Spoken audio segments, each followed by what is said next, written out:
Hello everyone. Welcome to another episode of the Benji-Sales live chat. It is so good to be back. It is so good to see everyone. Hello to everybody hopping into chat right now. So, what are this week's big topics? What are the things we can discuss? As always, the video game industry is super exciting and we have no shortage of topics to talk about. So, first of all, we had the announcement that Housemarque has been acquired by PlayStation Studios. That is right, Housemarque, the developers of Returnal, are now officially Sony first party. Now, they've been working with PlayStation, as we know, for a long time, but now they are officially in-house. They are a first party studio, so we can talk about what this means for Sony, what this means for Housemarque. Are there more acquisitions coming, right? We had that whole situation that went down the same day they announced Housemarque with Bluepoint, which was awfully suspicious. So we can talk about that. Of course, we had the breaking news today about Bloober Team partnering with Konami. Is that Silent Hill? Well, you do the math. Bloober Team is a studio known for basically only making horror titles. And what horror IP does Konami hold? Do the math, right? So we've got that we can discuss. There was a big interview that went on with Phil Spencer on Unlocked on IGN. There was some really interesting stuff there, so I don't know if anyone has that they want to talk about, or really anything, right? So for anyone, if this is your first time ever hopping into my live chat, the way this works, it's a stream, it's a show 100% driven by you. Your comments, your questions, that is what we talk about here. Now, there's going to be two ways to do that. First of all, of course, there's the free method. You just type a question, it pops into chat, and I get to as many free questions as I possibly can during the chat. However, if you want to 100% guarantee that you get your question answered, the way to do that is going to be the super chat option. Just type a donation, whatever amount you want, it alerts me, and super chats, of course, get the priority because that's what you pay for. However, don't feel obligated or pressured to do super chats ever. That's just a way to guarantee that I get to your question and also to help support me and the channel. All right, I think that's it for off the top. You know, in terms of housekeeping notes, I was extremely sick last week, probably the second sickest I've ever been. I didn't share about it on social media because I figured none of y'all wanted to read about it. But yeah, I was running like 102, 103 degree fever for multiple days in a row. So it was rough. I was super sick last week, but feeling much, much better now. All right, everyone, let's start talking some video games, all right? So I see we've got two super chats right off the bat. We've got Timmer72299 with a 2 super chat saying, no question today, just wanted to show my support. Thank you so much, Timmer. Thank you for being a part of literally every chat we do over here. Keep rocking on Twitter. I saw you dug up some interesting info lately on some PlayStation game sales. So good shout out on that. And thank you so much, Timmer. Super chat here from Frostbite Slash with a 5. I believe the Bluepoint acquisition is real. The background image had the Demon Souls picture, and art assets like that aren't made for no reason. Frostbite Slash, I am inclined to agree. I think this was a scenario where something was tweeted out that wasn't supposed to be. And what I mean by that is I don't think it was an error in that you know, the Bluepoint acquisition is just not something that's going to happen at all. I think just that specific image was not supposed to go out. So if you looked at that asset, it wasn't something as simple as like they just put the wrong studio name, but it was the same background. Like it was an entirely different asset. First of all, it already had Returnal in the background. Like this was supposed to be an announcement that was going to be after the Housemarque acquisition. And then alongside that, you also had Demon Souls added into the background. Plus you had the Bluepoint logo, right? Like this was a multi-step asset to create that was different than the Housemarque one. It wasn't just one thing was flipped. Oh, it's the exact same background, but just they put Bluepoint instead of Housemarque. Like this was a separate asset. I don't know why that would exist unless it was something that's also coming, right? So I agree. Frostbite, I definitely think that Bluepoint is being acquired or has been acquired by Sony. Of course, we don't know that for sure. This could be some sort of other error, but it's awfully weird, right? That's the thing that made it more weird to me, was that it was a different background. It included Housemarque, like this was supposed to be afterwards, plus the Demon Souls in the background, plus the Bluepoint logo, right? Like we have multi-steps here that is weird to have just randomly taken place. So I agree, Frostbite, I do think that this is either in the works or has already happened and they just haven't announced it yet. Keep in mind, Bluepoint's a private company. When you acquire a private company, you don't have to announce that necessarily the same day that you make the acquisition, right? This isn't going to be the same scenario as like if you go out and buy a massive publicly traded company and you're going to buy them out. Like that all has to become public very, very quickly. Investors need to know, a whole bunch of that stuff. If it's a privately held company, I mean, you can buy it and you can sit on that news for a while, right? Eventually, of course, you have to announce it. You have to let your own investors know and things like this that you're spending money. But you can sit on an announcement like that for weeks at a time if you want. So I agree. I do think Bluepoint either already has been acquired or is going to be acquired, simply because that asset was completely different than the Housemarque one. So I agree, Frostbite. I agree. Timmer72299 with a 10 super chat. Holy cow, we had a follow-up super chat here from Timmer.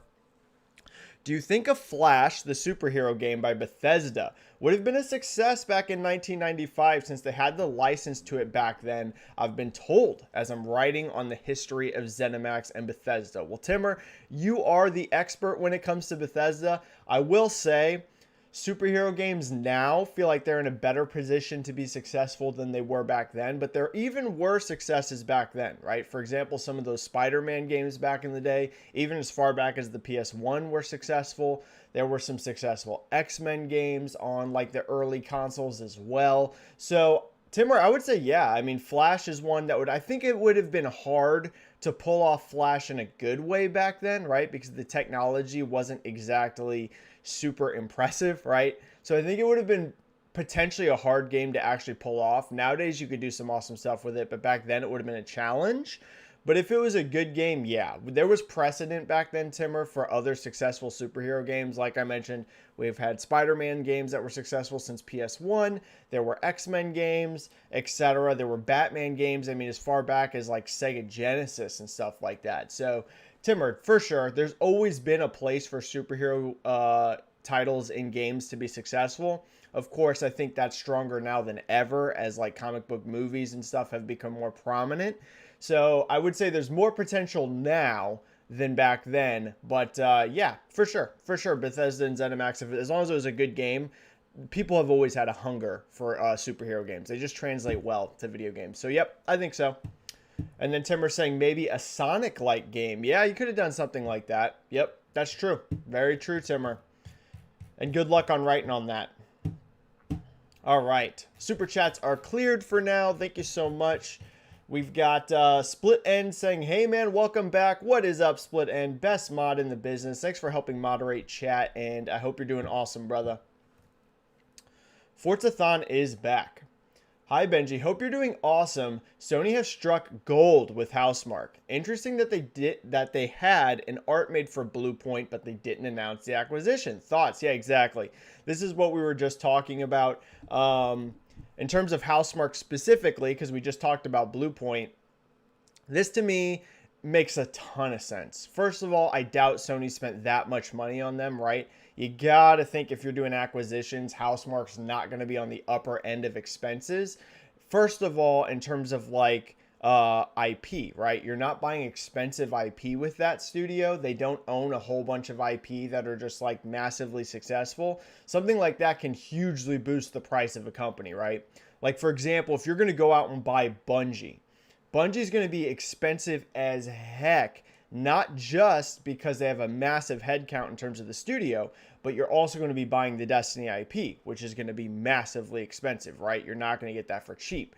For Housemarque, you're getting the double-edged whammy of A, they're not a massive studio in terms of headcount, so you're not going to be, just spending a ton of money to acquire 200, 300, 400 developers, but also they don't own many IP, and those IP that they do own aren't like super popular ones.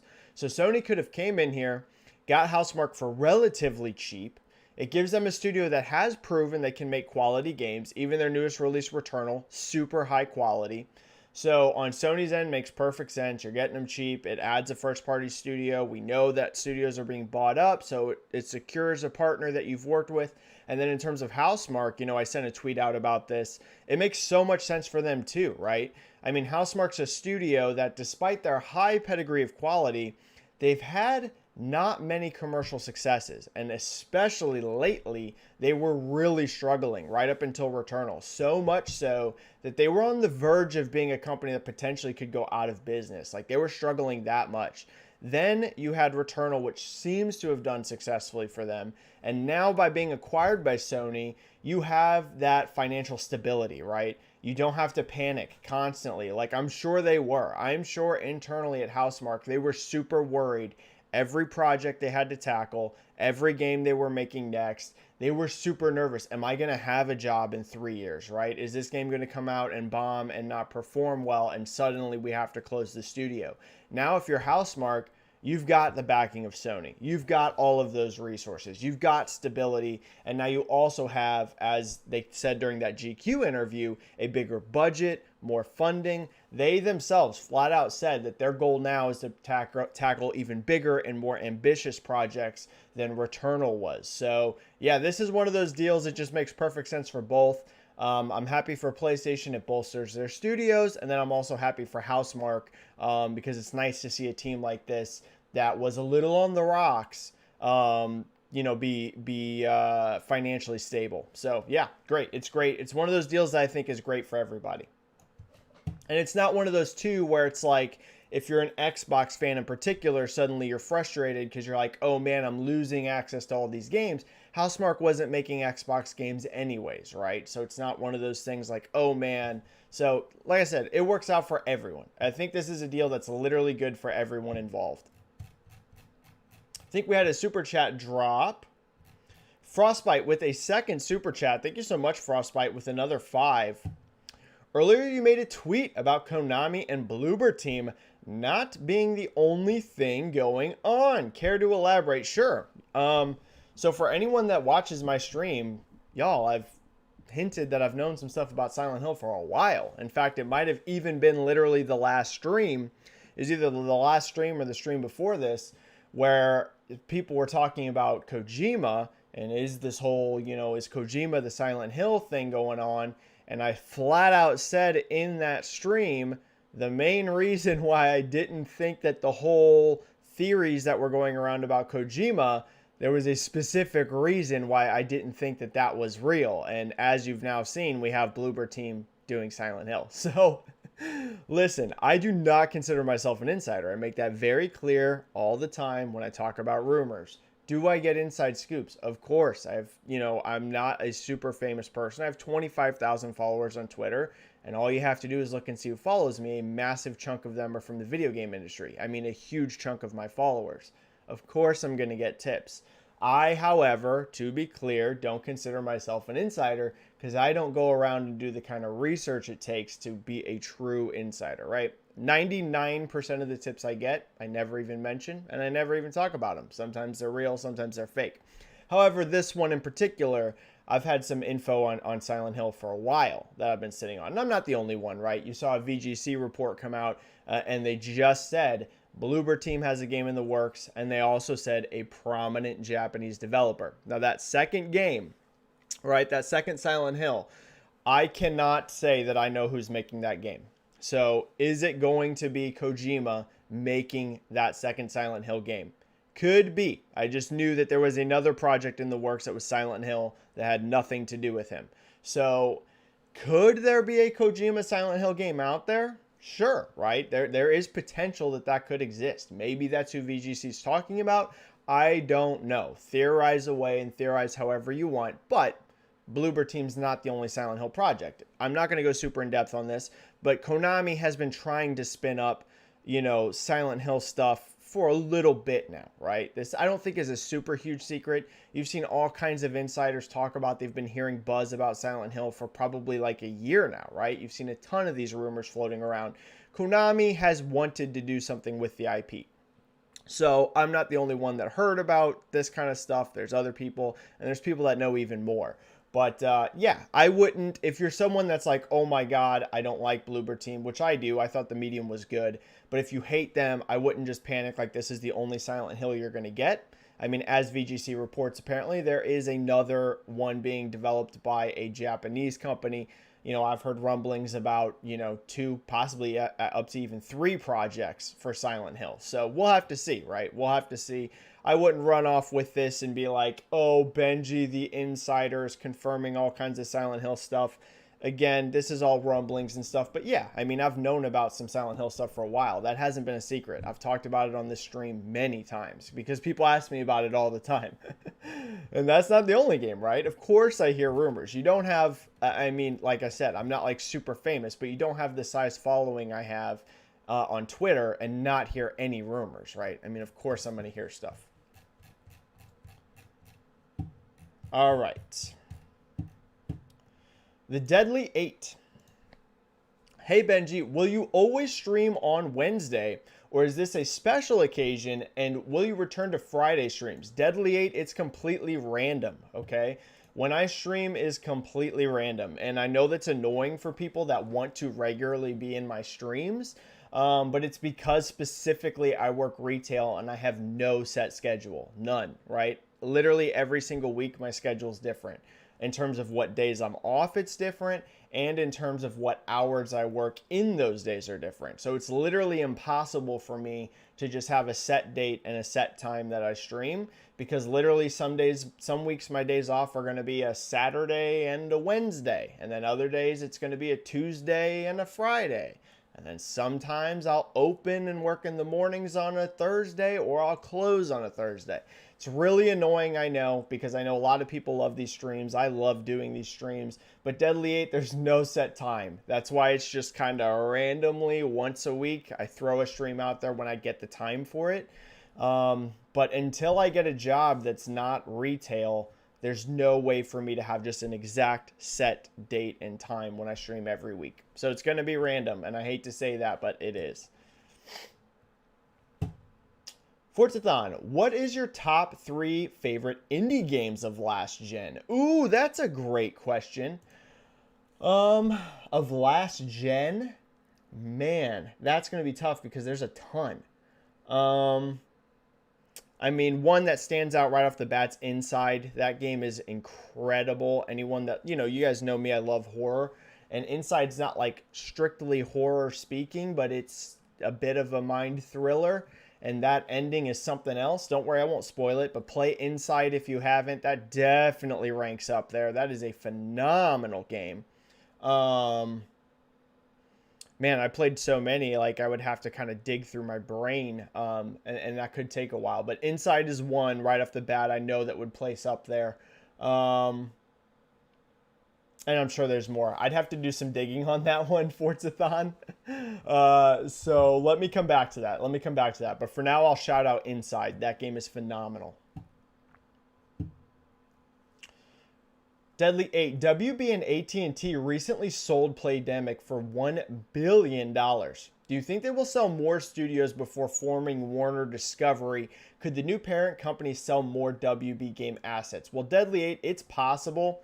You know, we've been debating this whole WB game situation now for a long time, right? Ever since the first rumors sprung up, before, you know, even we knew about this spinoff company with Discovery. Here's all I'll say on it. Could they potentially sell more? Yes. The more that comes out about this deal, though, the more I think it's not going to happen. I think they're just going to be part of this Warner Discovery company. You know, could they sell off a studio or two? It's possible. I think the main roadblock for them, and I think, trust me, I think they would have sold some of these if they could. I think the main roadblock they're running into is the IP issue. I think that a lot of shopping that they probably are doing and the price tag that they want for these companies is probably exorbitantly high. And the fact that you're not going to get any of the IP that makes these studios valuable, don't get me wrong, they have a ton of talent, right? You look at somebody like Rocksteady or NetherRealm, and they're packed with talent. But what are they known for? They're known for making Batman games for Rocksteady, or they're known for making Mortal Kombat for Injustice, or Injustice for NetherRealm. And I think, my guess would be they'd be asking a huge amount for these studios, and probably anyone that's in a position to acquire them is a little like, I don't want to pay that much money without any of the IP. So could it happen? Yes, Deadly 8. Do I think it's going to happen? No, I think they're just going to all join Discovery. Could be wrong, but that's what I think. Elias Stapleton. Hey, Benji, Bluepoint is really joining PlayStation Studios. That tweet from PS Japan was real. Because it's deleted, but was it real? You heard if Bluepoint was acquired. No, I have not. So you guys know I try to be very, very transparent around all this insider stuff because there's tons of drama with it. It's part of the reason why I don't do much insider stuff. Like, if I talked about the tips that I know are real, like I know for a fact are real, I mean, I could go out there and put all kinds of insider stuff out there. But typically, if I'm like talking about insider stuff, it's mostly me theorizing. I don't talk about the real insider stuff because there is a ton of drama around it. And I don't want to be part of that scene. Like, I don't. There was a time I kind of wanted to be part of that scene, and now I don't want to be. But to be really clear, I have literally zero contacts within Bluepoint. I don't talk to a single person that works at Bluepoint. Not even one single person do I know that works at Bluepoint Studios. Do I know a lot of people at PlayStation? I know a lot of people at PlayStation First Party, but not Bluepoint. So I don't have any inside scoop on Bluepoint. In terms of like what is going on with them and being acquired, I'm in the same position as all of you. I'm just theorizing based off what was tweeted out. Sony themselves sent the tweet. It was from PS Japan. There was another graphic made for it. And I think actually something that's really worth noting, and I didn't realize this at first, Sony never denied this. They never denied this was real. They just deleted it and never mentioned it again. Like, that's pretty wild, right? Usually you would come out and flat out say that's not true. The only reason I could think you wouldn't say that is because you legally can't say it because it is true, right? I mean, that was shocking to me that they didn't, because I sent out a tweet, anyone that saw this, after all this stuff went down, and I was like, I know Sony denied it, but I still think that they're probably going to be acquired, because it's graphic. And then everyone was commenting on the tweet. They're like, dude, Sony never denied it. And I went back and I was like, wait, really? And they didn't. Sony never said this wasn't real. They pulled it down and never spoke again. Like, that to me is some crazy ammunition on top of the graphic. Like, you would think you would immediately be like, no, this was a mistake. Sorry, we sent out the wrong thing. We didn't acquire them. They never said that. Legally, you wouldn't be able to deny it if you had bought the company. So, yeah, I mean, this all seems like pretty much like they did, right? Now, again, this is not insider info. I don't know a single person at Bluepoint. I don't know anything about what Bluepoint's up to. But it sure looks like it, right? I mean, it sure looks like it from the outside, at least. Holy cow, I think we had a huge super chat drop. Holy cow. Holy cow, we had $49.99. That is a massive super chat. We had a 50 super chat. Holy cow. From Guillaume, and I'm sorry if I'm probably going to pronounce your name wrong. Guillaume Himejima. I am so sorry. I'm terrible at pronouncing people's names.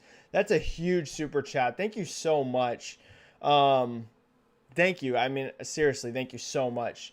Hello, Benji. Hope you're doing well. Question: do you think this is the week we hear about Sony's next event?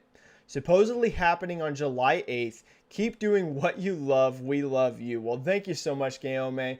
That is incredibly kind, first of all. That is an incredibly generous super chat.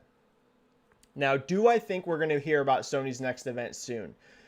Again, I don't have any insider info on when this event's going to take place. All I do know is that some people that are in that insider ring are starting to hear things about Sony projects. A lot of times that tends to mean that there is something spinning up there. I think we are going to get a Sony showcase in this summer. It seems almost impossible to me they would skip the whole summer, right?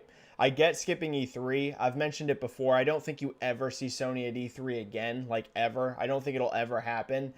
Just because I think Sony's got their own issues with the ESA, and I don't think that they feel like they need E3. I think Sony feels like they're big enough that E3 doesn't necessarily do anything for them, right, in terms of boosting their profile over what they can get on their own. So I suspect they're always going to be on their own. I don't think we ever see Sony at E3 again. But to skip the whole summer would be really shocking to me, especially because Sony still does have a lot of projects they flat out haven't talked about, right? Or at least not in any great detail.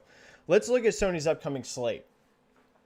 Ratchet is released. We have the game. Returnal is released. We have the game. Like, Miles Morales is released. Demon's Souls is released. A lot of these games that Sony was talking about pre-PlayStation 5, like before the launch, have now come out and have released. So the big marketing push for a lot of those is essentially done, right? Now, of course, there's still some games they announced early in those reveals that they haven't talked about or haven't released, right? Gran Turismo 7, God of War, Horizon Forbidden West. So here's the thing. We still need a Forbidden West release date. They still need to talk more about Gran Turismo. We've still seen nothing but a logo for God of War. Like, there's still a lot of stuff Sony needs to talk about, right? Especially now that their games have released that first chunk of games that were going to come out during that early PS5 launch window. So I think so. Will this be the week we hear it? I can't tell you that for sure or not. I have no info on that. I wouldn't be surprised though, right? I wouldn't be surprised. At the very least, July or August, we're going to hear something from them, right? I mean, I would be shocked if we go into this fall and they still haven't talked, because they have too much. They have too much they need to still talk about. So, it's 50-50 on whether that's going to be this coming week, but soon. Yeah, I really can't see a scenario they don't. I really can't. Especially, I would say, because some of the recent Sony info by the PlayStation fan base, I feel, has been received not great, right? Most of that recent info, that God of War was going to be cross-gen, that Gran Turismo 7 is now going to be cross-gen, that God of War was delayed, right? Like, the Sony fan base hasn't gotten a ton of, like, super positive news lately. Of course, there was the Housemarque acquisition, which was really nice. There was Horizon Forbidden West, which looks great, but you know what I mean. You haven't had that like showcase. Look at how much the Xbox showcase energized the Xbox fan base, right? It brought so much energy. And you could say, oh, that sort of thing being popular on social media is overrated. Not really. I'm being honest with you. Like, having a huge social media presence is kind of the future of marketing. You even saw Phil Spencer just talk about this on IGN Unlocked. Literally yesterday, I was watching that interview, and he was talking about how part of the way they're trying to build their brands now in these other emerging markets, or markets they're not traditionally big in, was, he said, getting people that can energize those communities, right? Not just in terms of on the sales and business side, but also just like social media and getting excitement out there. Because the reality is millions and millions and millions of people are reading Twitter and YouTube and Facebook and all this stuff every single day. So these big, huge showcases drive huge energy. So I think so. Guillaume, I think we're going to hear something soon, but I don't know a date. I don't know exactly when. Split End 89. So Ghost of Ikishima is totally real, right? Yeah, it's real, right? It's real. Definitely. First of all, it already seemed legit in terms of the rumors that were rumbling out, and then there was that whole trademark from it, and it it also went back to the PlayStation website. So yeah, it's real for sure. It's real. What is it going to make 2021? Who knows? I hope so. That was the original rumor, is that it's targeting 2021. But like anything else, I won't be surprised if that slips to 2022. But it's got to be real. There's way too much smoke there for that to be fake. Way too much. So yeah, Ghost of Ikishima, I would say, is for sure real. I'm just interested to see what that looks like, right? Is that just a big, beefy expansion to Ghost of Tsushima?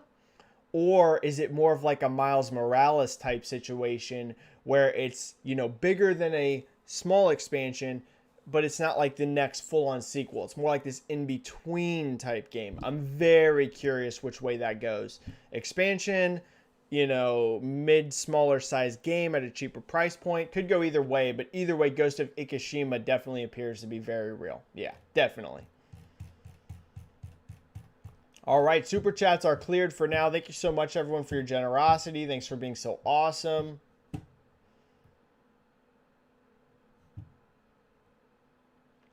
Miles Morales. Hello, Benji. Do you think it is likely that PlayStation will only acquire studios who bring diversity to their lineup? For example, they lack fighting, RPG, MMO. Could studios who specialize in it be bought? My hunch, Miles, is it's going to be basically exactly what Herman Hulse said it's going to be in that GQ interview.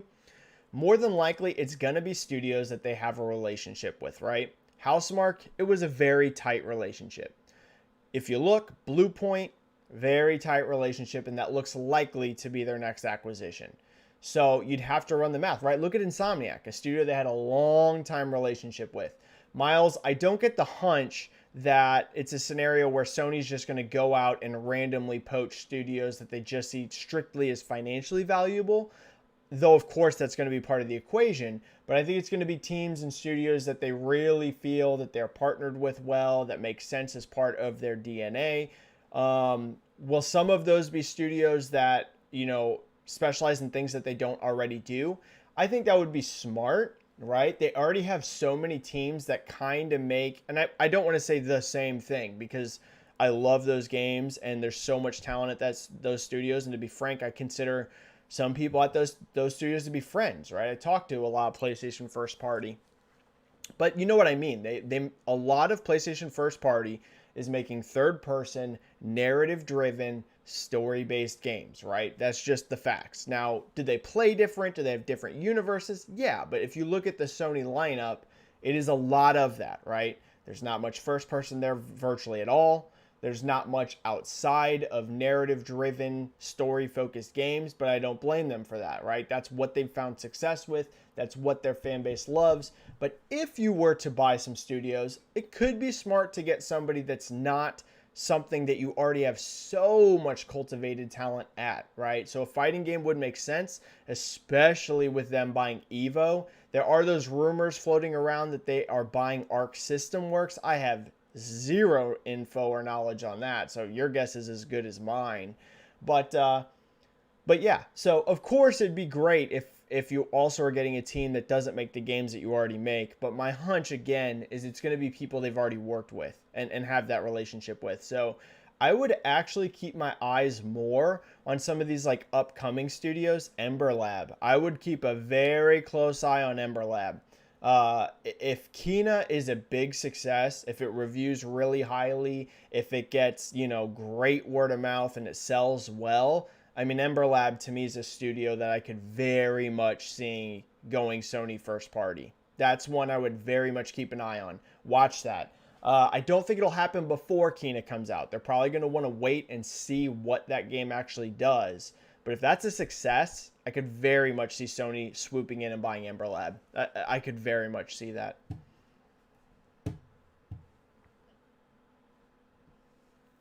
Elias Stapleton, Bloober is making Silent Hill 99% confirmed for me. I mean, yeah, it's Silent Hill. But that VGC source keeps saying Japanese prominent dev.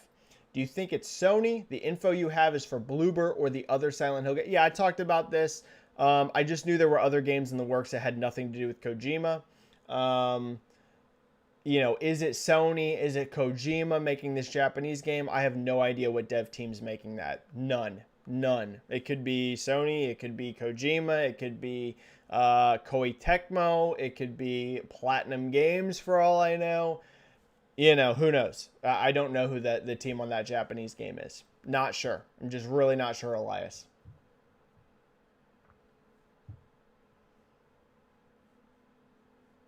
I think we just had a super chat drop. Benji with the 5 super chat. Hi Benji, why Sony and Nintendo acquire studios like Housemarque and Next Level Games? Those studios were working only with Sony and Nintendo, right? Well, Benji, I think part of it is a couple of things. First of all, we are in a scenario right now where it is a seller's market. If you are a studio right now and you are completely privately held and you can prove that you can make quality games, you can sell for a lot of money right now. That is literally just the reality. It's not just Microsoft buying studios. It's not just Sony buying studios. You also have people out there like Tencent that are investing heavily into studios. You have EA out there trying to buy studios. You have Take-Two and Activision that are always looking at buying studios. We are in a seller's market. Now, does that mean every single studio is going to sell? No, there's still going to be independent teams out there. Not every deal is going to make sense, et cetera, et cetera. However, if you do have a tight partnership with one of these companies, right, your Sony or Nintendo, and you know it's a seller's market, and you could potentially have a slight worry that maybe they are going to go somewhere else if they get the right offer, it's smart to lock those studios down. Now, does that mean Housemarque would have sold to, Microsoft or would have sold to Tencent or anything like that? No, not by any means is there any guarantee of that.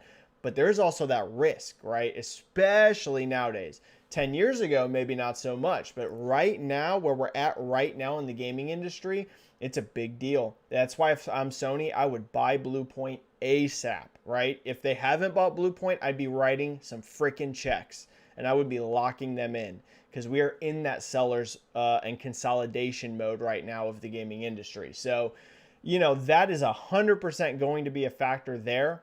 You also have the factor of, when it's first party, you can increase resources within that studio. You are going to have a little bit more control. I think that's part of the deal with Housemarque, isn't just locking them up for the future, guaranteeing they stay with you. But I also think that Returnal was a bit of an experiment by both Sony and Housemarque to see, can you make these bigger games, right? Returnal was way bigger than anything and more ambitious than anything Housemarque has done before, right? It had a story to it. It had lore behind it. It was that third-person game. It had way better graphics than anything they'd ever made. So I think that was like a trial run for Sony to be like, can you make these kinds of games? They've proven they can now, and so now Sony wants to invest heavier, right? So I think that's the main reason. And they even flat out said, we're going to make bigger, more ambitious projects now. So they're going to probably staff that studio up. They're going to get them even bigger and give them more resources to work with. So I think it's all those kinds of things.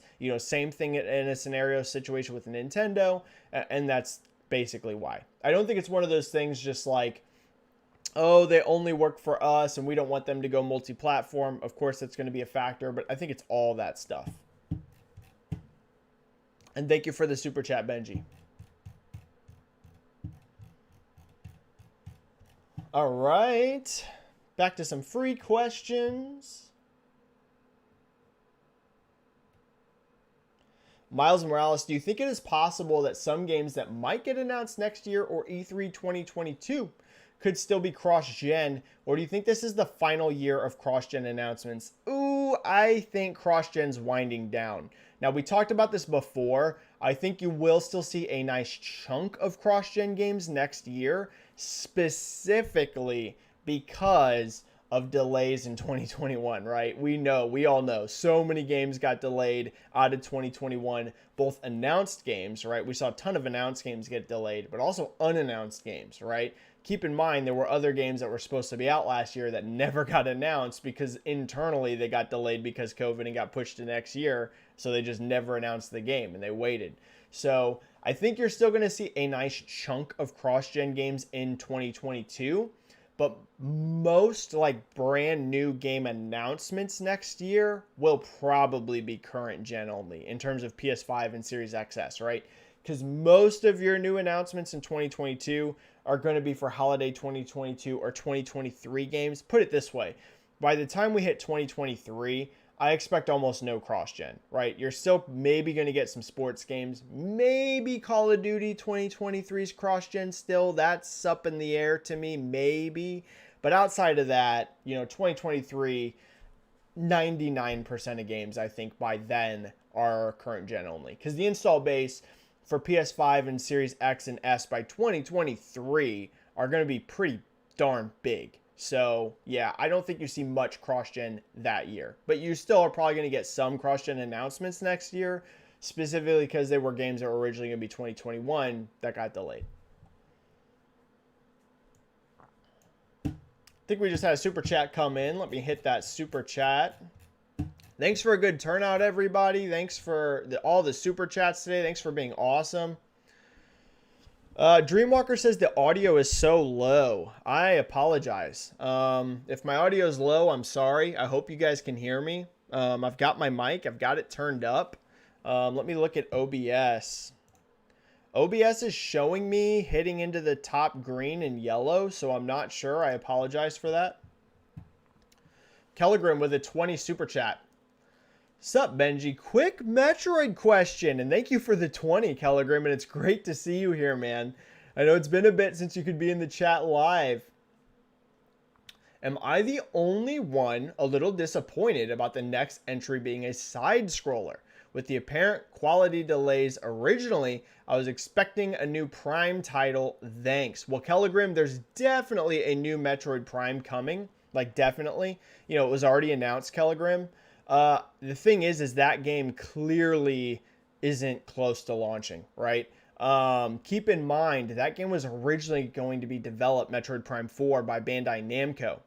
And then, apparently, development at Bandai Namco was going very, very poorly. Like, it wasn't going well. And Retro, you know, who's a first-party Nintendo team, came out with their own pitch for Metroid Prime 4 to Nintendo. And they were like, you know what? Your pitch is a lot better. We like what you're doing. You made Metroid Prime games in the past, and this Bandai Namco thing's not working out, so now you're making Metroid Prime 4. So that's basically what happened, Kellegrim. So don't worry. You're still going to get another Metroid Prime. Probably, though, that game is still at least another year away, which is why Nintendo hasn't commented on it. So don't worry. It's coming. Metroid Prime 4 is in development. It's on the way from Retro Studios. But, you know, in the meantime, they made Metroid Dread. I think it's okay, Kellegrim, because keep in mind, you know, there hasn't been like a side-scrolling Metroid, like really, really good one since Samus Returns. And people love those old school style Metroids. I think it's going to do really well. Probably the best-selling Metroid game ever, to be honest. And like I said, Kellegrim, don't worry. The next Metroid Prime title is coming, so if you prefer that style, it's on the way. Just that reboot of development delayed the game, so it's just not ready yet.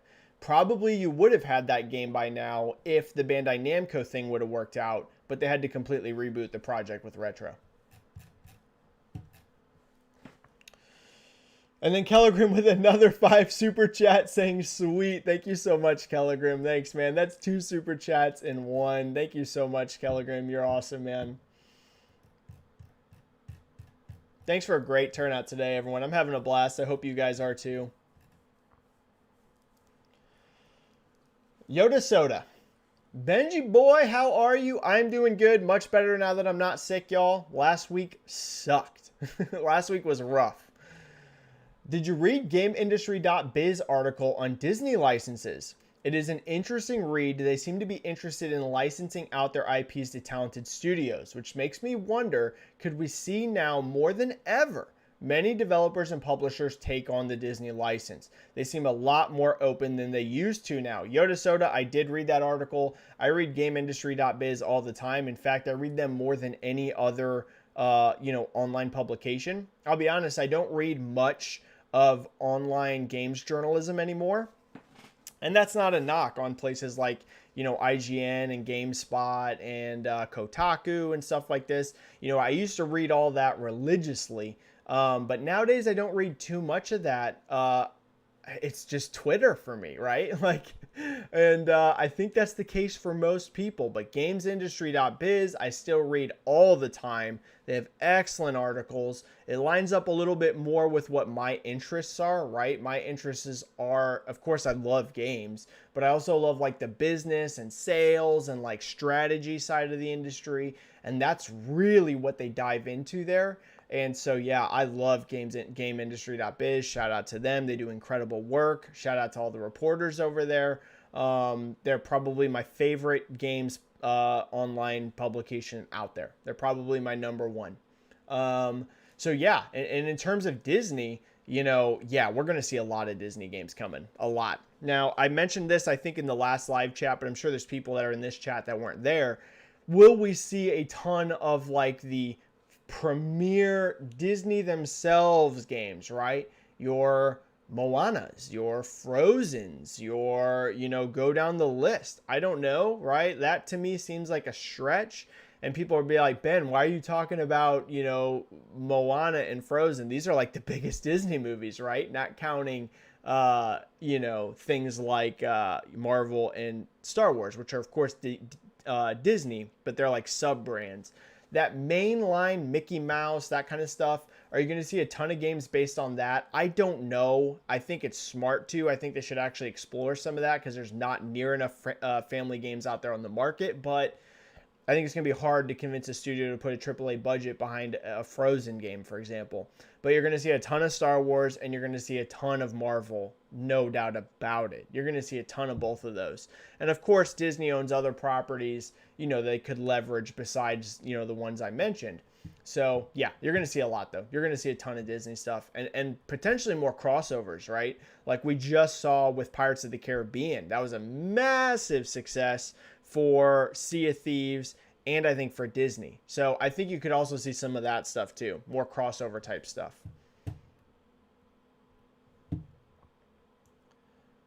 Venom Harness. With the huge success of Miles Morales and the rise of popularity of Venom, could we see Insomniac or another developer work on a big budget Venom game? Could it lead to gaming Spider-Verse? I definitely think you're going to see Venom in the Spider-Man games. In fact, I think there's zero doubt about that. Like Venom's gonna be in the Spider-Man games, but is Venom gonna get like his own game? Don't know, but I'll tell you what, he's a beloved character. Like people love Venom. I could see it. I absolutely could see it. Now, are you going to get like a full-fledged Spider-Man and Spider-Man 2 sized game with Venom? I don't know. Here's what I would say though. If Venom is in Spider-Man 2 and he's received very well and they don't kill him off, maybe that's your next in-between game, right? Maybe you do Spider-Man 2 and you do a Venom game between Spider-Man 2 and Spider-Man 3. I mean, I could legitimately see something like that. Venom is a hugely popular character. I mean, very popular. Look at even the movie. The movie was received, I think, some people liked it, but overall I would say people consider that a kind of mediocre film. And the Venom movie did great. So, I mean, that shows you how much people like that character. I could see it. Yeah, I could see a Venom game for sure. For sure. Here's what I would love to see. I want them to do Spider-Gwen. Okay? Spider-Gwen needs to happen. For sure. Right? Get some more representation in there. So, Spider-Gwen I would love to see. And Venom. I want to see both of them. Batman Forever. If Guardians of the Galaxy sell and review poorly, it is more than likely Square Enix x Marvel deal will be done. Yeah, I think so as well. Yep, I think so. I don't think that you're going to see another Square Enix and Marvel game if this one doesn't perform well. Will that turn off other developers and publishers from taking the Marvel license? I don't necessarily think so. Meaning, will the poor sales and reviews of these two Marvel games lead to developers and publishers run away, avoid the Marvel license? Because so far there's not that many success stories with Marvel. Here's the thing, Batman Forever. We haven't had that many good Marvel games. And I hate to say it, right? The one or two now really good Marvel games we've had, like really, really good in the past several years, are both Insomniac games. It's Miles Morales and it's Spider-Man. And both of them were huge sellers, right? Marvel's Avengers, the reality is that game was received very mediocrely. I actually enjoyed the campaign of that game, but I dropped it like a rock after that, right? I did not get into at all any of the games as a service elements. That game to me feels like if they would have just spent a lot more of that budget on the games as a service stuff, putting into a beefier single player game could have been actually, I think, pretty good. But they didn't, and that game wasn't received that well. So that one, that's not the Marvel IP fault. That's more the development fault. Same thing with Marvel vs. Capcom Infinite, right? That game was not received well. Didn't look good visually at all. Again, not a problem with the Marvel license, a problem with the development. So if Guardians is also a miss, I think it's going to just come down to Square Enix. And here's the reality. If I was a publisher, I wouldn't be scared of the Marvel license because you've seen it soar to incredible highs with Spider-Man. It's just, you got to make a good game, right? You can't only bank on the license. It's not just about the license. The license will carry you so far. Keep in mind, Marvel's Avengers was the second biggest Marvel and superhero launch of all time in the US. Only one that was bigger than that was Spider-Man. That was it. It was #2 biggest launch. It's just, after that, it went, woo, right? It completely fell off the face of the earth. The IP can help you, but the game still needs to be good. So if Guardians is a miss, I think it's going to come more down to the development than it is the IP. Because here's what I think, Batman Forever. If Guardians is good, I don't think it's going to sell poorly. I think if Guardians is good, it's going to sell a lot. The question's just going to be, is it good or not, right? Let's make sure that we don't have any super chats that I missed. Nope, we're good, we're good. Ryan Thompson. What do you think about the Elder Scrolls 6 being in the design phase? Makes sense, okay? I commented on this on an IGN post a while ago. They tweeted something out, and they were like, you know, when do you expect the next Elder Scrolls? And I think at the time I tweeted out like 2024 at the soonest. Like at the soonest 2024. That game could be 2025. Yeah, I mean, it's early, y'all. Most of Bethesda's working on Starfield, right? Like, is there some pre-production that's going on Elder Scrolls 6 simultaneously? Yeah, for sure, right? We even know that because Todd Howard has talked about how, as they're designing the engine, they've also been keeping in mind, you know, what are things we're going to need for Elder Scrolls 6? Like, so they're already doing some pre-planning on that, but make no mistake, you know, 95% of Bethesda Game Studios' effort right now is fully on Starfield. And that game doesn't come out until the end of 2022. And then after that, they're going to have to be doing patches on that game. They're going to have to be releasing DLC for that game. Like, y'all, Elder Scrolls 6 is nowhere close, okay? Nowhere close. Don't expect that game until holiday 2024 at the absolute unbelievable soonest, and more than likely not until 2025. So that game is far away. That's not a surprise to me. Starfield's the focus, right? They're not going to be able to fully focus on Elder Scrolls 6 until they're done with Starfield, and they won't be done with that until next year. So not surprising, not to me at least. Pendant Beard was in the chat. What is up, Pendant Beard? Saying, gonna get ready for work. See you later. Later, Pendant Beard. Peace. Have fun at work. Thanks for being in the chat, man. I just caught that as I scrolled down because we had a super chat here from Benji, a 10. I think that's your second super chat. Thank you so much, Benji. Benji, the Wii, DS, and PS4 were like strong contenders to beat the almighty PS2. It did not happen. Now the Switch is seen the strongest contender to pass the PS2. Ooh, would you take the best? I think you mean bet. Will Switch pass PS2?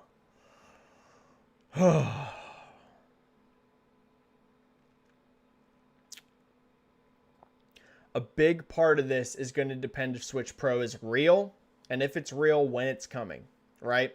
We went through all of E3, pre-E3, hearing that it was about to be announced any day now. We're going to know what the Switch Pro is, and then it disappeared. And we heard nothing. So is Switch Pro coming? Is it soon? Is it truly this year? I mean, that's going to be a strong part of this to me, is if it's real and if it's coming and if it's legit and if it's this year and what the price is going to be. Here's what I'll say, Benji. I think it's going to get close no matter what. Will it pass PS2? That is such a tall task. The PS2 was such a monster that it's hard for any console to pass that. But if any console can, it is going to be the Switch. Man, if I had to take the bet, will it pass the PS2?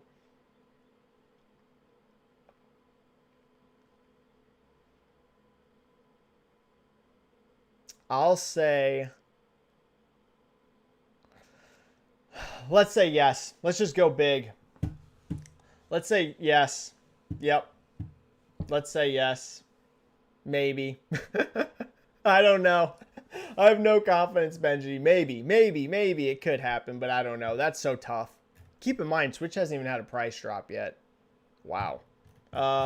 Could happen. If any console's going to do it, it's going to be the Switch. I know that's a cop-out answer, but like, the thing that makes it tough to know is late legs, right? Late legs are such a factor here.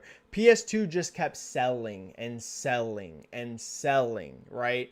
Like Switch, we don't know when legs start to fall off. Do I have reason to be optimistic it's still going to sell amazing for the next 3 years? Yeah, I do have reason to be optimistic. But those late PS2 legs were so nuts. Hard to say for sure. But I'll go wild and predict yes. But who knows? I could be so wrong on that. Bailey. How well do you think Housemarque will fit into PlayStation Studios? Very well. Very well. If there's one thing Sony has proven, it's that they are very good at synergizing their studios and getting them to like talk to each other and like having that like shared family vibe. Very well. I think Housemarque will integrate very well with Sony.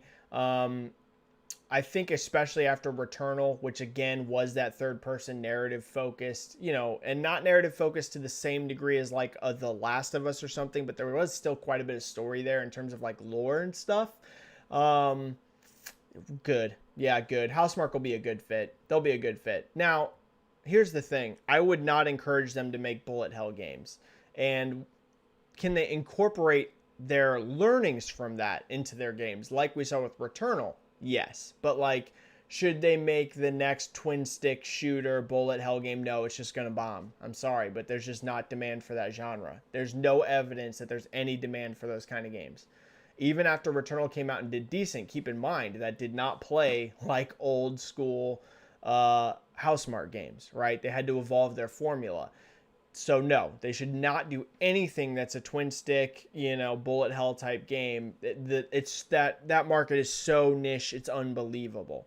But, you know, they can still make games that use things they learned from that and incorporate some of that style like they did with Returnal and I think be successful. Gary Sanchez, what do you think about InXile working on 2 Unreal Engine 5 RPGs? Yeah, I mean, here's the thing. Xbox loves Unreal Engine, right? You've got Ninja Theory working on Unreal Engine. You got the Coalition working on Unreal Engine. You got Rare working on Unreal Engine. You got InXile working on Unreal Engine. Like I could keep going, right? Clearly, Microsoft loves Unreal Engine, and clearly their studios love Unreal Engine. Not surprising to me that InXile is making Unreal Engine 5 games. The fact they're 2 RPGs, pretty wild. My hunch, one of those is probably another Wasteland game, and then the other one's probably a new IP. But that's a total guess. Total guess, but I think one's a new Wasteland game and one's a new IP. That would make sense to me. That would make the most sense. Wasteland 3 was a big success for them, right? Wasn't that the newest Wasteland? It was Wasteland 3, right? Am I remembering that right? It's not Wasteland 4, it's Wasteland 3.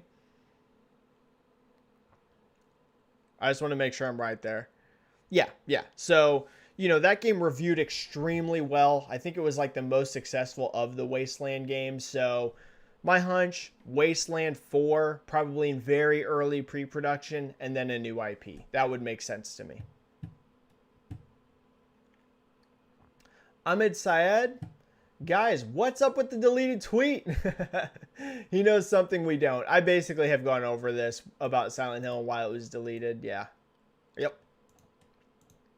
Yeah, I mean, I've known that there's a Silent Hill stuff coming that didn't involve Kojima for quite a while.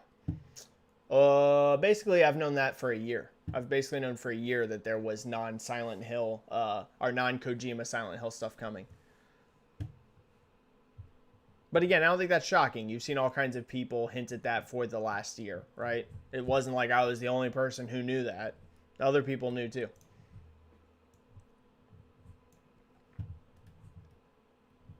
Seth saying, ugh, Bloober making Silent Hill is such a disappointment. I get where some of that sentimentality is coming from, especially because a lot of people were hoping for Kojima. But I really liked the medium. Was the medium perfect? No, not by any means. I feel like there's a lot they could do to make the medium better, but I actually did really enjoy that game.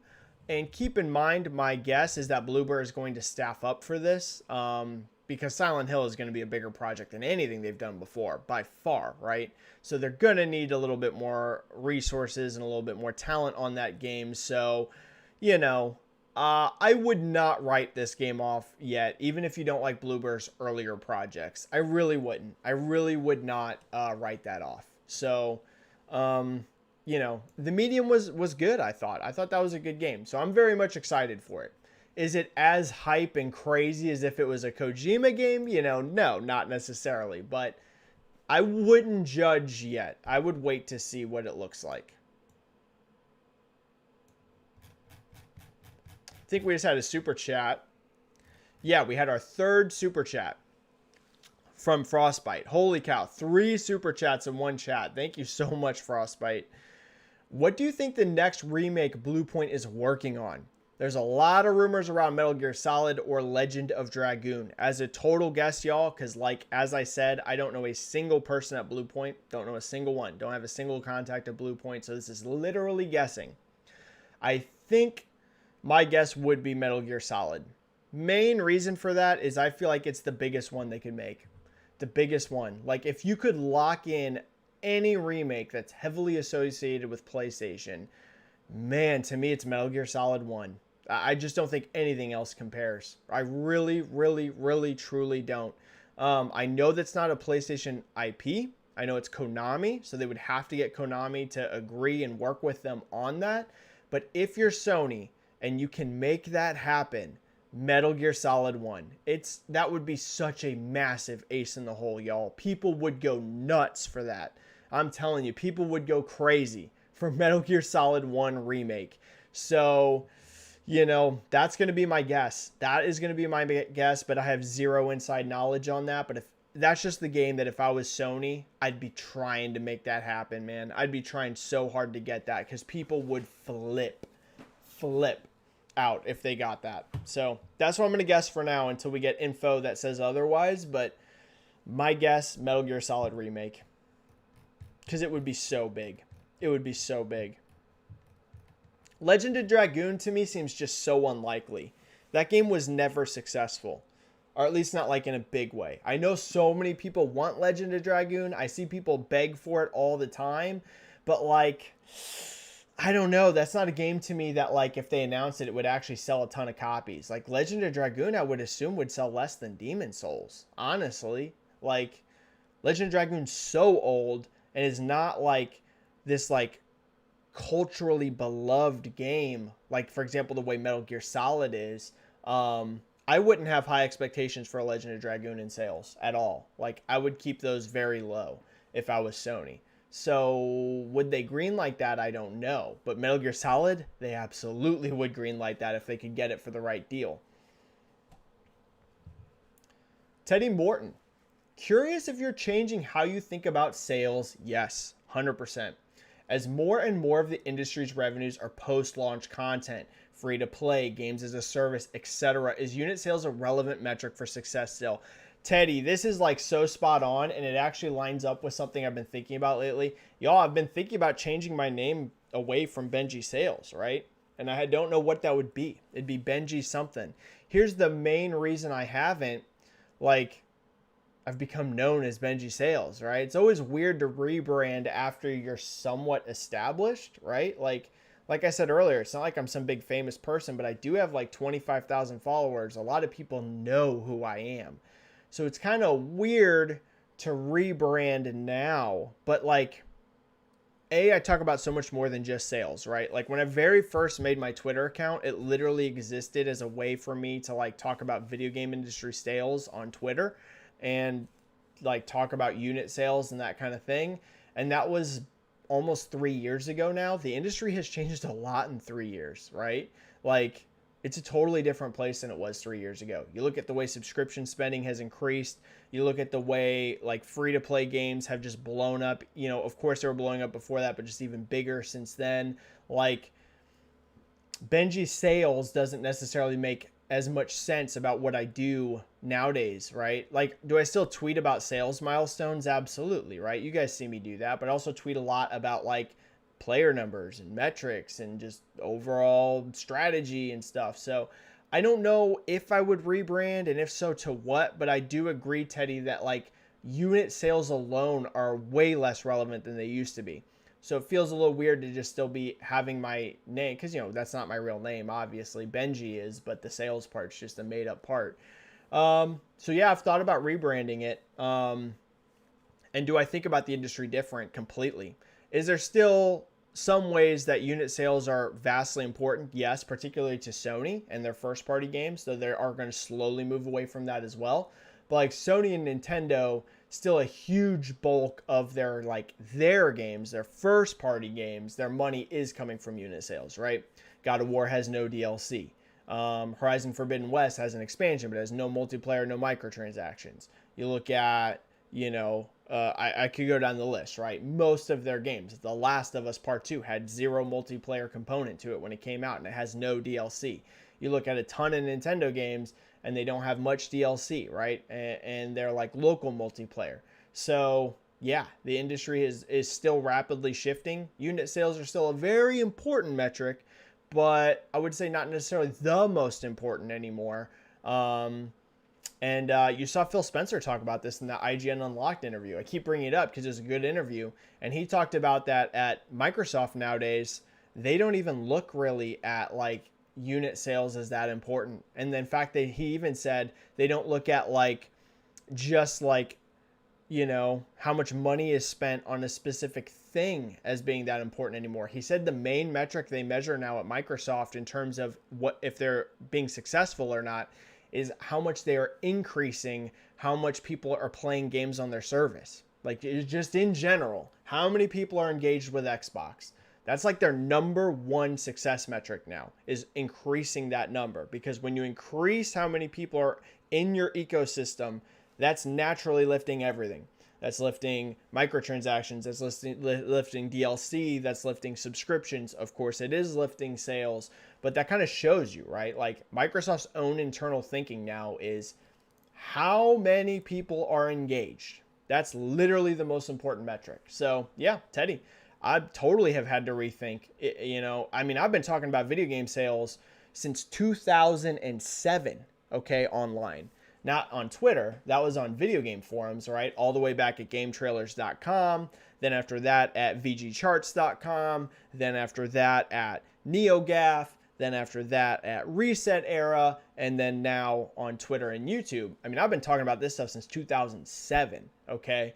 So imagine how much the industry has changed since 2007.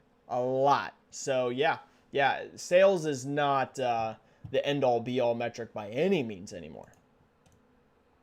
Long answer, I know, but that was it's really relevant, right? It's really relevant.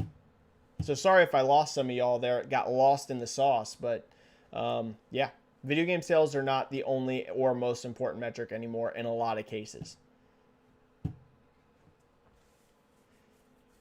Sounds PP7. Thoughts on the Ghost of Tsushima Director's Cut? Will it include the rumored Ghost of Ikishima expansion? And what would you like to see for such an expansion, given Sucker Punch has already done Legends? My guess, Sounds PP7, is that it includes Ghost of Ikishima, because the timing just seems way weird that it wouldn't, right? Like, we had this rumors and the trademarking of Ikishima and Ghost of Tsushima Director's Cut literally at the exact same time. Like, within days of each other, right? It would feel weird that they would be completely separate products given the timing. So my assumption, and this could be a false assumption because I don't know, is that Ghost of Ikishima is going to be something you can purchase on its own, probably, right? Because I don't think this is going to star Jin. Total guess, this is not insider info. I'm guessing this is going to be a different story, right? Kind of set in between Ghost of Tsushima and whatever the full-on sequel is going to be. So I'm guessing you could probably buy it separately. It might be just like if you already own Ghost of Tsushima, you can buy it as a piece of DLC, or you can get it as part of a larger director's cut. My hunch is the director's cut's probably going to include things like ray tracing enhancements, probably, since it's an open world game, increased draw distances, things like that. They're probably going to do like a full-on nice overhaul of some of the visuals, as well as including the Ghost of Ikushima expansion. That is my guess. That's my guess, Sounds PP7. That's my guess. And then my other guess there is it is not about Jin, but that could be wrong. I'm going to guess it's going to star a different character.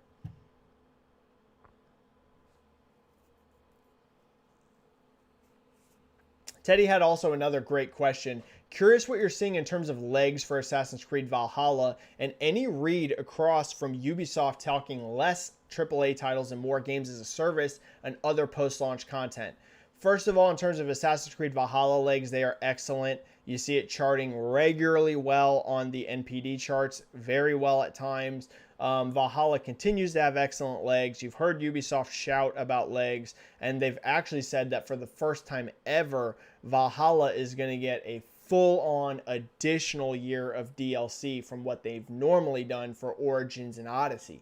So they're even expanding the DLC out on Valhalla like heavy, not just like small expansions, like heavy expanded content for Valhalla even longer term. So expect that to also carry legs like super well. And I suspect as PS5 and Series X install base increases, you'll also see it sell alongside those consoles as the Assassin's Creed for those consoles until we get the next one, right?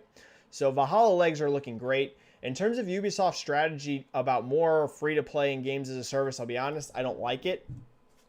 Now, there's a lot of confusion around it. Does this mean they're abandoning single-player games? Does this mean that they're abandoning, making these big open world games they're known for and it's all free-to-play? No, they're not going to be doing that. They are still going to be making games like that. It's just probably fewer overall, right? And they will support those individual games for longer, right? Maybe 3+, 4+ years per game with a lot of DLC afterwards. I don't love the strategy. I'm not convinced Ubisoft can find a ton of success with free-to-play. I'll be honest. Until they can prove it, I don't know. Rainbow Six Siege was a colossal hit. Yes, colossal hit. But their Battle Royale game, which I can't remember the name of it, was a huge... It just did not do well. Will the Division Heartland do well? I don't know. I hope so. I'm always rooting for these companies to have success, but I'm cautious. I'm not super optimistic about it. I feel like Ubisoft had a great formula that they were executing very well on. And I'm a little worried now that they could be taking some risks that they shouldn't be. But we'll have to see, Teddy. It's too early to say if this strategy is going to pay off or not. But I don't love it. I don't love it. I can tell you that. I do not love the idea of it. We're going to go for about 15 more minutes, and then I'm going to call the chat. We got 15 minutes, and then chat is done. Thank you so much, everyone, for a great turnout today. Thank you for a ton of super chats today. It's been off the chain ridiculous. I will shout out, make sure you hit that like button if you like doing these chats. I don't talk about the likes much. We're already over an hour into this chat and I'm mentioning it for the first time. But I'm always trying to grow the YouTube. The YouTube grows way smaller than my Twitter. My goal is still to eventually get over 3,000 subs, but boy, has that been a challenge for me. But make sure you hit that like video if you like doing these chats because it does help the algorithm. Brad Myers, there's a rumor that Sony has also bought Remedy. I don't think it's going to happen. Or is trying to close a deal in addition to Bluepoint Games. Brad, I didn't see who reported on this, so I don't know. This to me seems highly, highly unlikely though, Brad, strictly because Remedy is not hurting for investment partners. Okay, we just got the announcement that 505 Games is further investing into Remedy and helping them with co-publishing by A, we're getting a Control multiplayer spin-off game, and then B, a full-on sequel to Control, and that sequel is not only are they going to help fund a sequel to Control, they're going to give it a bigger budget. So there you go right there. There's one publisher helping you out. And then they also have Epic Games that is funding and helping them. And they have 2 games with Epic Games. So that's 2 games with Epic, 2 games with 505 Games, plus we know that they are still working on Crossfire X. So they're also getting money from that. I just don't think Remedy needs the help, to be frank, by being acquired. Like, they're huge, first of all. A lot of people don't realize this. Like, Remedy is literally one of the biggest independent studios in the world. They have around 300 employees. To put that into perspective, Kojima Productions is like 100. Okay, they're like 3 times the size of Kojima Productions. Remedy is huge. So, A, they would be astronomically expensive to buy outright. They're a publicly traded company, and they're also getting investment from all over the place. 505 Games is giving them money. Epic Games is giving them money. Crossfire X is giving them money. Like, they're in a good spot. Like, if you're Remedy, you're in a pretty good spot. So I don't see it. I don't see it. Is Remedy a studio that I think makes the kind of games that could be really successful on PlayStation and have great synergy with them? Yes. I just don't think financially it makes sense. I just don't think it's going to happen. No, I don't think anyone's going to acquire Remedy. I think they're going to stay. I mean, maybe eventually, but the next couple years, they already have so many publishing partners. I don't see it. I don't see it. And those are signed contracts, right? It's not a situation like where Microsoft came in and bought Bethesda and got all these studios. And some of those did have contracts, but also like, I mean, they got like what? 6 to 8 studios at once, so they have all that future stuff. Like Remedy has 4 games in development, actually 5 games in development that are signed with other publishers. So you wouldn't get that exclusive Sony game that can't go anywhere else for the next 4 to 5 years. Why would they do that? I don't think that's going to happen. Doesn't make any sense to me. Makes no sense. Now, right? Maybe before these contracts got signed, before the 505 deal and before the Epic game, then would have been the time to buy them. But now, I just can't see it. I can't see it. Teddy Morton. Also just a comment. No need to doubt yourself. Your focus and insight on sales is more interesting than many highly paid financial analysts in this space. Imposter syndrome feels real, but you demand. That's very kind of you, Teddy. Thank you so much. So, I won't bore you guys with stuff about me for too long, but, you know, I do appreciate all the support that came out on Twitter last night. You know, I sent out a tweet, and there was a specific reason I sent this tweet out, so there's a reason I'm going to bring it up. I have missed several video game jobs in the last year, okay? That may sound surprising to you, but I've kind of mentioned it on this chat before. I've had, none of these were like, hey, here's the thing, like come work right now, right? So who knows? Maybe I would have never got these jobs anyways. But I have had interest from multiple, not just one, multiple video game industry jobs, okay? What have I talked about so much? That it's a dream of mine to be able to work in games, that it would be amazing to leave my retail job behind, that, you know, I could do what I love.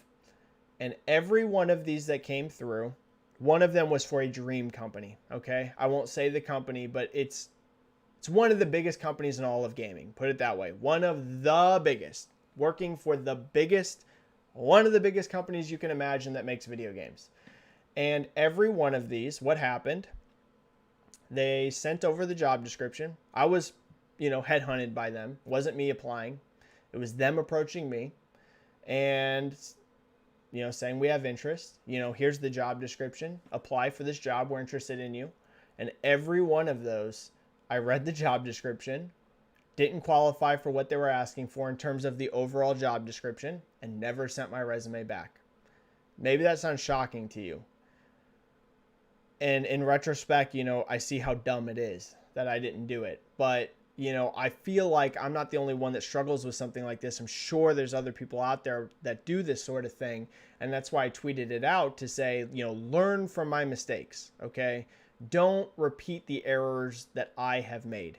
And yeah, I mean, who knows? Maybe I would have never got those jobs. Maybe I would have sent over my resume and they would have read it and they would have been like, dude, yeah, you have a big following talking about video game industry sales, but like you're a retail worker and you don't have a college degree. No, we're not going to hire you, right? So that is entirely possible. I would have never got the interview maybe once they saw my resume, but here's the thing. I guaranteed that I wouldn't get those jobs by fear of failure and not sending the resume back. So anyone out there, it doesn't have to be in video games.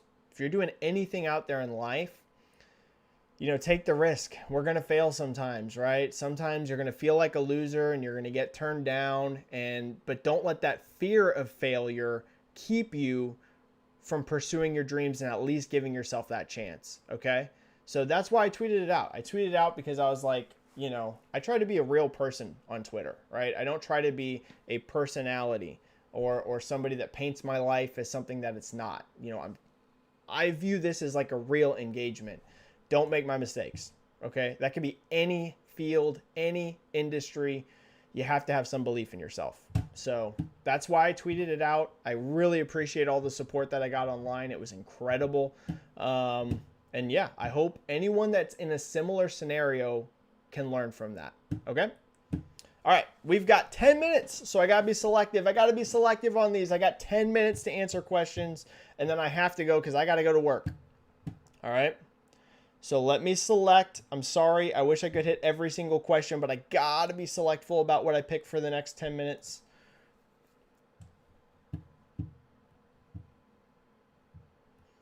John here with a good Nintendo question. We haven't gotten to many Nintendo questions, so I want to make sure I hit this. Nintendo seems to be very quiet this year, aside from E3. Do you think they're planning for anything else this year other than Metroid Dread and Zelda Skyward Sword HD? Nintendo's always that wild card, right? Always the wild card. Nintendo can announce a game like 3 months before it launches and slip in there. So do I think that they could potentially have something else up their sleeves for this year? Yes, but I think we know their main lineup. Now.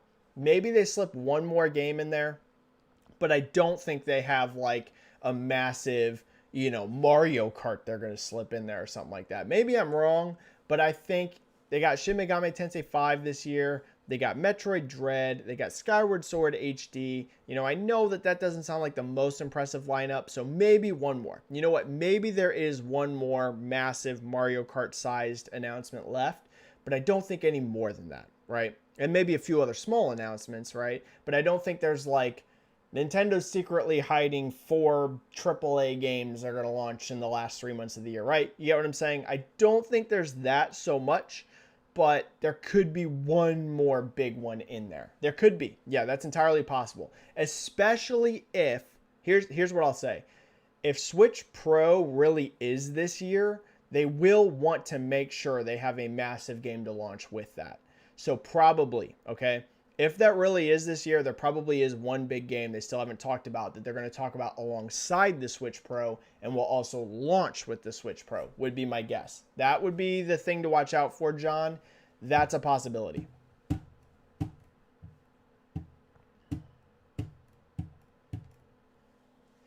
Pong Soul saying hello. What is up, Pong Soul?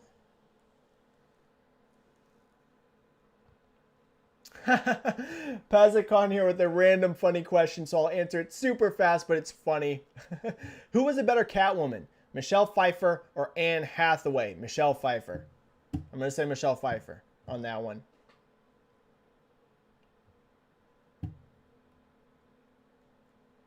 Split989 said, not to mention, VGC made mention of different things, which is part of what Benji has hinted at. Exactly, right? If you notice, some of the things that I've hinted at with the Silent Hill stuff lines up with VGC. So, there you go. Remember, though, I don't consider myself an insider.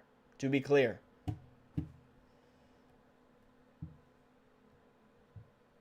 Ooh, Sam Thompson mentioned, this is another great shout out, when I was talking about favorite indie games from last gen, Hades, Hollow Knight, and Celeste. Fantastic choices. Celeste would definitely be up there with me. Celeste would be right up there with Inside. Absolutely. Absolutely. Celeste is an amazing game.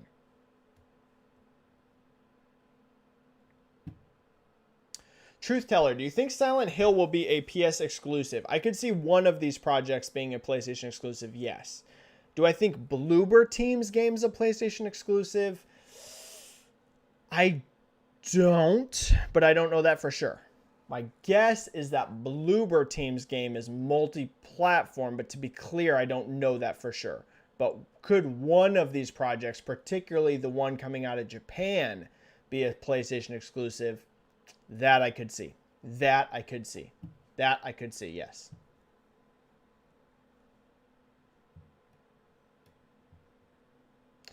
Kirby Louise is asking, do I think it's possible Nintendo could go AMD for Switch 2? AMD recently announced their RDNA 2 UART for mobile ARM chip with Samsung.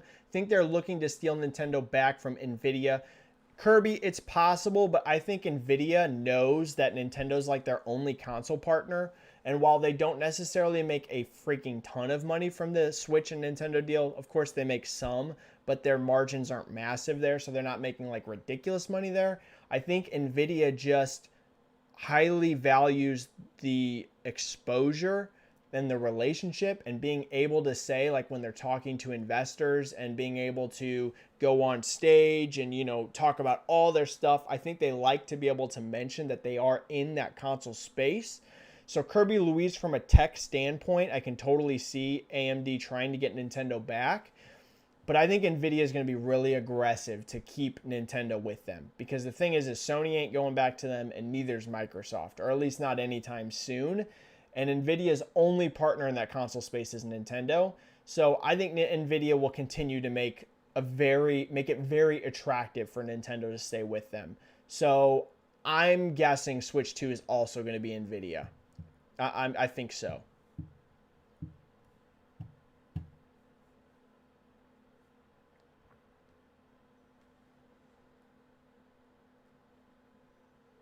Ooh, Sounds PP7. Benji, I beat Metro Exodus last week on PS5 and was curious to know how successful is the Metro series. Very successful, particularly Metro Exodus.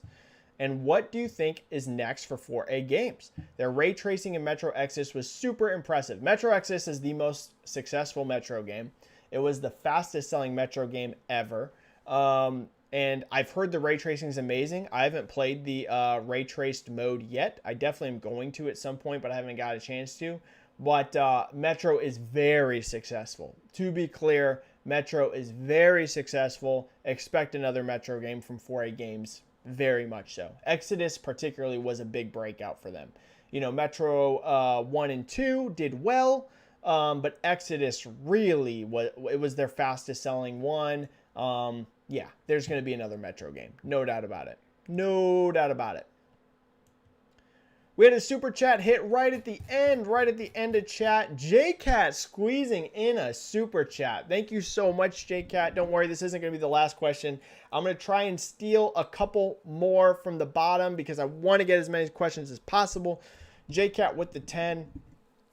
Hi, what is up, JCat? So good to see you. Hi, can we talk about the Switch effect? How has Nintendo managed to achieve such a high attach rate on the Switch? Yeah, it's unbelievable. Unbelievable. Much higher than the Wii and PSP. Shin Megami Tensei 5 Special Edition sold out in minutes. JCat, Switch sells first-party software like no platform I have ever seen. It's unbelievable. How they've managed to do this, I'll tell you what, people could write books. They could write papers on how Nintendo has managed to pull this off. Here's the thing. They've done such a good job of energizing their base. Like, I'm not the biggest Nintendo guy. I think most people know that.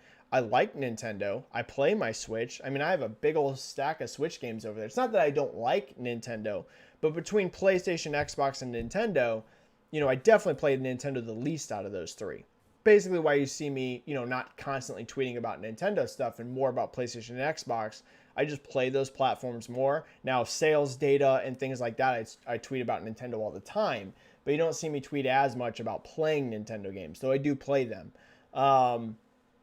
But those hardcore Nintendo fans, y'all, they love Nintendo.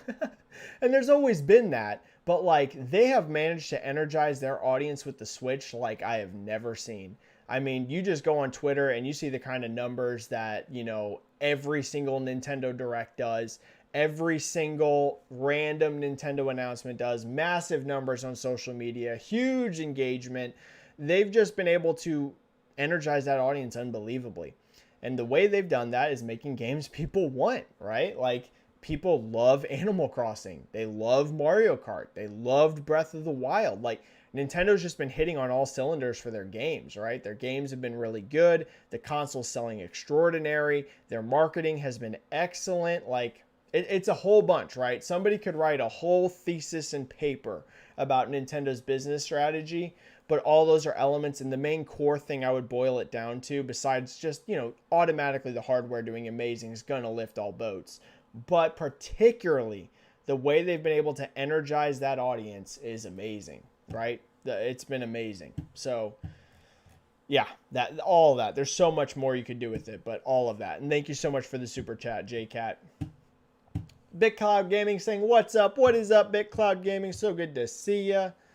All right, let's just pull out like 2 or 3 questions and I gotta go. 2 or 3 questions and I gotta go.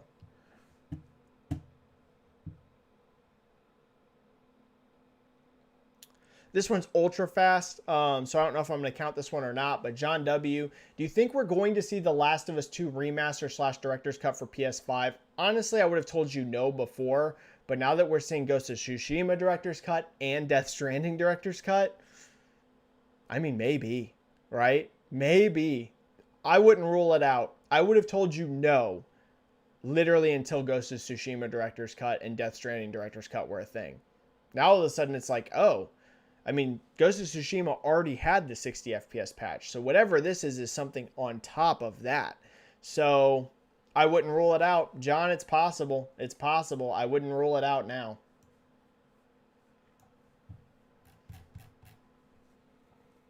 Super chat right here at the end. Holy cow, you guys are stuffing these super chats today, and I appreciate it. I'm not complaining. Thank you so much. It supports me and my channel so much. All of your super chats go towards my video game coverage, right? I use it to buy games, to buy consoles, to buy accessories, to be able to keep covering games. So thank you so much. All of this, literally, it funds my video game stuff. So thank you so much. I don't go out and buy fast food with your super chats, to be clear. I literally pull it aside, save it, and I buy games and stuff with it. Hanato, Benji, do you know anything about the numbers for Fire Emblem Three Houses? Yes, it's done very well. I really miss tactical RPG games nowadays. Wish they were more. Let me pull you up the exact number. I can give you that exact number, actually. Let's see. What was the last update on that? I mean, somebody like JCat might even know off the top of their head. 3 million units, okay? As of November 6th, 2020. And there could have been another update from there, actually. I didn't see. But put it this way, it's over 3 million, okay? Over 3 million for Fire Emblem Three Houses. Very good, especially for that style of game. Fire Emblem Three Houses, y'all, is my favorite Switch game. To this day, I actually like it more than Breath of the Wild. Some of y'all are going to consider that blasphemy. My #1 favorite Switch game so far, Fire Emblem Three Houses. Hanato, it has sold over 3 million units. That is definitely a success for a Fire Emblem game. Very good. Yep. Did really, really good, Hanato. So there you go. Fire Emblem over 3 million. All right, one or two more, and we're out. 1 or 2. Benji metrics. Yeah, I've thought about something like that, Hanato. I've thought about like Benji data, because like a lot of my stuff is data now. So I've thought about incorporating data somehow instead of Benji-Sales, something Benji data something. I mean, it wouldn't just be Benji data, but I don't know. Benji something, right? Okay. Let's grab one more.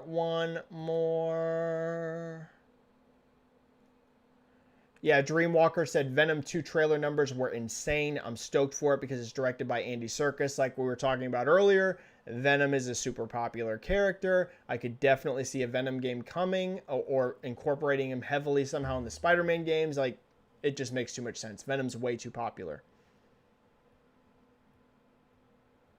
All right, I'm going to pull one more. One more and we're out. Thank you, Ryan Kelly, for the nice comment. Ryan Kelly had a really nice comment in here.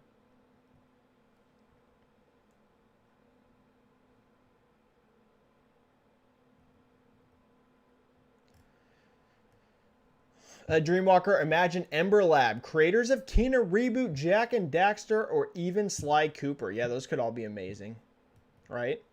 like I said, keep an eye on Ember Lab. If Ember Lab does really, really well, don't be surprised if they get acquired by Sony. Do not be surprised. Do not be surprised. All right, Ryan Thompson gets the last question here from Ryan Thompson. I don't think I answered this one earlier. Phil Spencer mentioned he wants to bring more family-friendly content to Xbox. Good, that's very smart. Could that indicate that Banjo-Kazooie could be coming back? Absolutely could. I know that a lot of people don't get excited when they hear family-friendly content, right? A lot of us, we watch those big showcases and we want to see the big M-rated, you know, or T or M-rated, you know, giant blockbuster, crazy mature games. But, you know, it's foolish to ignore the millions and millions and millions and millions of kids, and not even just kids, families out there that want to play games, right? Look at how massive Minecraft is. Look at how massive Roblox is. So that is very smart and very astute by Phil to say that. Keep in mind, Sony themselves have basically said something similar as well. Look at Bloober Team, right? They are now going to become their own studio.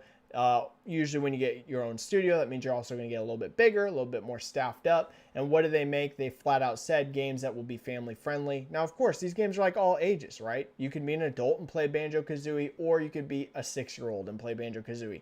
Same thing with like the Astrobot series. So I don't think that Phil necessarily means, oh, we want to make, you know, just kiddie, quote, quote, kid, young child games. But he means those games that any age group can play and be happy, right? I can't sit there and put a controller in my 3-year-old daughter's hands and let her play Grand Theft Auto, okay? I mean, I could, but I'd be pretty messed up. So, very smart by Phil. Is Banjo-Kazooie going to come back? I think it'd be foolish not to. Maybe not with a AAA budget, but come on. I mean, at least an AA game, right? Like, come on. You could make a interesting Banjo-Kazooie game without a massive budget, and I think it would excite a lot of people. So, Ryan, you could see that. All right, everyone, I'm going to call the chat there. Thanks for a great chat today. I really had a lot of fun. I hope you all had a lot of fun. Thank you so much for all the super chats, everyone. Thank you for all of the free questions. Thanks for being so awesome and supportive of me all the time. The support I get's unbelievable, both on Twitter and YouTube. Like, people are so kind to me. It's ridiculous, okay? Like, ridiculous. I don't take it for granted. So thank you so, so much. Make sure you like the video if you haven't already. Helps the YouTube algorithm, helps people find my channel. Subscribe to my channel if you're not already. We're on the road to 3,000. It's been a real challenge to get to over 3,000 subscribers, but I'm trying as hard as I can. So sub if you're not already. Otherwise, follow me on Twitter if you don't already. I'm just Benji-Sales.